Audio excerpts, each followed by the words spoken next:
17 ineligible players, and you were able to work in a situation where, in the end, there was only one of those players ineligible, and that was the beginning, in a real sense, of what you tried to accomplish in terms of dealing with eligibility. Is that what we're saying? Right, yeah, it just kind of, because it was just kind of odd, to come into a program and those many guys were ineligible, and I mean, I've been in a lot of schools, which I just talked about. I've been in a lot of universities, but that was kind of odd. And I knew if I wanted a football program, I had to spend the time to get these guys eligible and going in the right direction. And it ended up working out. I mean, I spent numerous hours, at night just going through paperwork and, getting the strength coaching. And I think that was very important about getting the strength coaching in the program, because that's a major part of it. But number one thing was me, is to get those guys eligible and get them on the right track. And now I can look at it now, since I've been there, we probably done graduated almost 30 kids in the 3 years I've been there. So it was all been worth it. As a matter of fact, in 1996, there was some question in terms of the number of students who were graduating in the athletic department, period, not only on the football team. Is that correct? Yeah, we had a low percentage graduation rate with the athletes, and I think that was one of my main objectives coming here, and I think that kind of helped me on the interview, because I really stress academics, because that's what a young man comes to school for, is getting academics. And if he excels in athletics, then that's fine. But I always look at the the long haul. You're not going to be able to run fast and jump high all your life, so you have to have something to fall back on, and that's what I really stress to all our athletes at Tennessee State University. And so you don't have any questions in terms of with this new OVC team, and of course the OVC championship team last year, there was no question in terms of eligibility of any of those athletes, and certainly none in terms of the anticipated season. Is that what we're saying? Right. Once you come in, you set the groundwork, and that's what we eventually did. I didn't make a curve for no one. That was coaches. Anybody who was involved with the program, they knew what exactly direction we was going. So, when the kids see the coaches caring about them, and we walked around and went to classes, and we class checked. We made sure they got up and went to classes. We had open communication with the professors. If a young man didn't come to class or didn't turn his assignment in, they would let us know, and we'll get them up at 5:30 in the morning and run them. We call that Dawn Patrol. So, we really cracked that whip that first year in 1996. Coach, we're getting ready for the first time to come up on our first commercial break.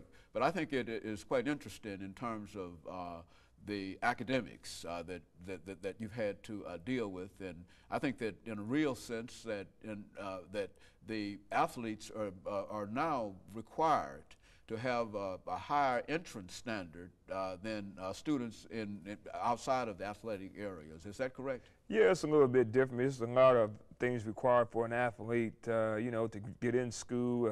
I think it's been a real big fight with the NCAA about the test scores and why does the test scores have to do anything with an athlete competing. But we have to meet a percentage. So it's no more coming into school and just taking this course, that course, this course. So once a student athlete comes into Tennessee State University, you have to end up, meeting a percentage. And of course, Coach, let us take this first commercial break, and we'll be back with our audience following this short commercial break.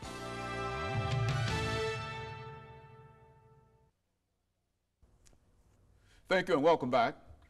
We're talking to Coach Lawrence Cole, the head football coach at Tennessee State University, and the topic is the Tennessee State University football program 1999. And of course, Coach Cole, before we had our commercial break, we were talking about some of the academic concerns that you had to deal with at Tennessee State University in terms of your football team from 1996.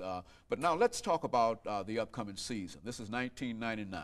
And of course, you're coming off of the OVC championship of last year, and you're going into a new stadium, the Titans Stadium. And so let's talk about that.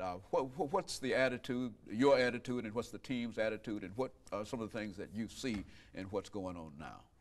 Well, I think a lot of our teammates are still going from the 1998 football season, but we got to turn around. We got to bring ourselves back to reality, and I think that's going to be the main focus point. And as coaches, we got to work on that too as ourselves, because it almost just seems like it was a dream not to come true the way that 1998 season went, how we started off, we lost, then we won, then we lost, and then all of a sudden we went 8 straight, and then we beat Eastern Kentucky, a team that Tennessee State's never beaten before. But I think our guys, you know, they're working very hard right now during the summer, and I think they realize, you know, what's at stake. You know, when you're on top of the mountain, everybody's going to be, you know, trying to chip at the mountain to get you down, and I think our guys understand that.